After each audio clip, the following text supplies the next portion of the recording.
وہ 5 جولائی 77 کو آئے تھے، تو یہاں 26 یا 27 کو لاہور میں آئے. جی ہاں. تو انہوں نے ایڈیٹرز کو بلایا. ایڈیٹرز میں ان دنوں ویو پوائنٹ، چٹان اور لاہور جی ڈیلیز کے ساتھ ایٹ پار ٹریٹ ہوتے تھے. ٹھیک. ہمیں بھی بلایا گیا. اب ظاہر ہے کہ ایک آدمی رائفل کے زور پہ آیا ہے، اس صورت حالات میں آیا ہے، تو اخبار میں یہ سمجھتے تھے کہ یہ تو رہے گا اب. جی تو بڑے ٹپ ٹاپ یعنی بڑے سوٹے بوٹے لوگ پہنچے، اور وہ جب سوال کرتے تھے تو اس طرح کے جیسے ہم مطمئن ہیں ویسے تو، لیکن یوں ہی سوال کیا ہے. میں اور مظہر علی خان سب سے پیچھے بیٹھے ہوئے تھے. ویو پوائنٹ والے. جی ہاں. تو میں نے کہا مظہر تم بھی سوال کرو کوئی، ورنہ ہم پر آ جائے گی بات. تو انہوں نے کہا جناب بات یہ ہے، اٹھ کھڑے ہوئے، یوں ہی انہوں نے ایک سوال کیا جس کا جواب انہوں نے معقولیت سے دیا. جب ادھر ادھر ختم ہو گیا تو وہ باقاعدہ انہوں نے جنرل صاحب نے میرا نام لے کر کہا کہ جناب آپ نے کوئی سوال نہیں کیا. میں نے کہا صاحب سوال تو کوئی رہ نہیں گیا، میں کیا پوچھوں. نہیں اگر آپ کو کوئی اشکال ہو، کوئی ذہن میں کوئی خلش ہو تو وہ فرمائیں، میں انشاءاللہ آپ کو مطمئن کروں گا. یعنی اس پہلے تو میں حیران ہوا کہ یہ آیا ہے تو اس کو میرا نام کا کیسے پتا ہے. خیر صاحب میں کھڑا ہو گیا. میں نے کہا صاحب پھر وہ جان کی امان پاؤں تو عرض کروں.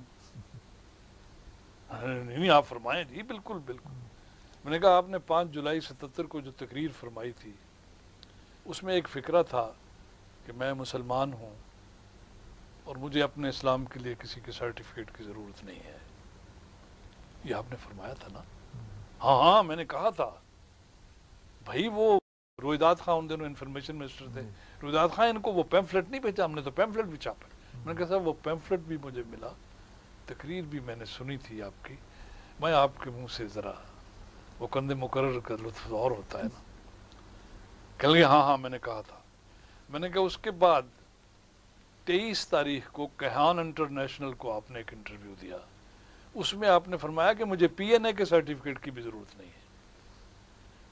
صاحب پی این اے تو کہا عرف عام میں تو بات یہی مشہور ہے کہ وہ وہی لائی آپ کو. کہہ لگے پی این اے کیا چیز ہے؟ یہ میرے عقائد کا میرے خدا تعالیٰ سے معاملہ ہے، میرا اور خدا کا رشتہ ہے، اس میں پی این اے کا کیسے دخل دے سکتی. میں نے کہا صاحب پھر میں آپ گزارش کروں. کہہ لگے آپ کیسی بہکی باتیں کرتے ہیں، میں تو آپ کا بڑا سینئر موسٹ جرنلسٹ سمجھتا تھا. میں نے کہا صاحب وہ بس ایسا ہی ہے، آپ سمجھتے ہیں تو آپ کی حسن زنی ہے.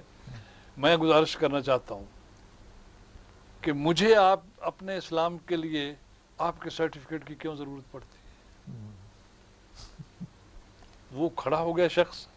وہ ثاقب صاحب یہ بڑا دلچسپ سوال ہے، میں انشاءاللہ آپ کو ایوان صدر میں وہاں دعوت دوں گا، 2-3 گھنٹے اس پہ بات ہوگی انشاءاللہ. رویداد خان ان کو ذرا زحمت دو کس دن آئے. تو پریس کانفرنس ختم ہو گئی تو میں اٹھے تو میں نے رویداد خان سے پوچھا، میں نے کہا بھائی کب ہے اب؟ وہ میرے اچھے تعلق والے تھے. تو نے کہا اب انشاءاللہ کبھی نہیں بلائے، یہ جب اور جب تک وہ رہے ہمیں کسی نے نہیں بلایا پریس کانفرنس. یہ ٹھیک.